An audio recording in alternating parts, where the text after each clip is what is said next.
നമ്മൾ ഉൾപ്പെടെയുള്ള ആളുകളെ ഇതിങ്ങനെ തുടർന്നു കഴിഞ്ഞാൽ ഏത് രീതിയിൽ ബാധിക്കും എന്നുള്ളതിനെ കുറിച്ച് കൂടി ഇന്ത്യ ഉൾപ്പെടെയുള്ള രാജ്യങ്ങൾ G7 രാജ്യങ്ങളൊക്കെ എന്ത് നിലപാടിലേക്ക് കടക്കും സമ്മിറ്റിന് ശേഷം എന്നതുകൂടി ഒന്ന് വിശദീകരിക്കാം.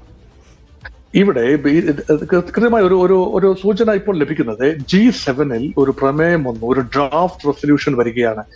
ഈ യുദ്ധത്തെ അപലപിച്ചുകൊണ്ടും എത്രയും പെട്ടെന്ന് ഇസ്രയേലും ഇറാനും യുദ്ധം നിർത്തിവെക്കണമെന്നും വെടിനിർത്തൽ ഉടനെ പ്രാബല്യത്തിലാകണം എന്നും നിർദ്ദേശിക്കുന്ന ഒരു കരട് പ്രമേയം വന്നു. പക്ഷെ അതിനെ പ്രധാനപ്പെട്ട G7 രാജ്യത്തിലൊന്നായ അമേരിക്ക അതിനെ കൺസിഡർ ചെയ്തിട്ടേ ഇല്ല. ഡൊണാൾഡ് ട്രംപ് ആ പ്രമേയത്തിൽ ഒപ്പുവെക്കാൻ വിസമ്മതിച്ചുകൊണ്ടാണ് ചർച്ചയ്ക്കിടയിൽ നിന്നും അവിടെ നിന്ന് പോയി തിരിച്ചു പോയത്. ചർച്ച കൺക്ലൂഡ് ചെയ്യുന്നതിന് മുൻപ് തന്നെ അമേരിക്കൻ പ്രസിഡന്റ് ഡൊണാൾഡ് ട്രംപ് തിരിച്ചു വാഷിംഗ്ടണിലേക്ക് തിരിച്ചെത്തി.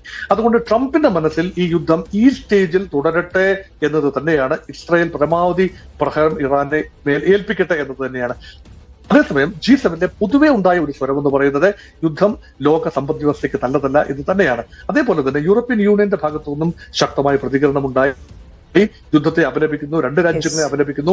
അതേസമയം യൂറോപ്യൻ യൂണിയന്റെ ഒരു മനസ്സ് ഒരു പക്ഷേ സ്വാഭാവികമായി അമേരിക്കയുടെ മനസ്സ് എവിടെ നിൽക്കുന്നു അതോടൊപ്പം തന്നെ നിൽക്കാനുള്ള സാധ്യതയാണ് കാണുന്നത്. ആ രീതിയിലുള്ള ചർച്ചകളാണ് അവിടെ നടക്കുന്നത്. GCC ഗൾഫ് കോർപ്പറേഷൻ കൗൺസിലിന്റെ മീറ്റിംഗ് കഴിഞ്ഞ ദിവസം ഉണ്ടായിരുന്നു. അതിശക്തമായി ആക്രമണത്തെ അപലപിക്കുകയും ഇസ്രയേലിനെ അപലപിക്കുകയും എല്ലാം ചെയ്തുകൊണ്ട് യുദ്ധം അവസാനിപ്പിക്കണം, വെടിനിർത്തൽ ഉണ്ടാകണം എന്ന് പറഞ്ഞിരിക്കുകയാണ്.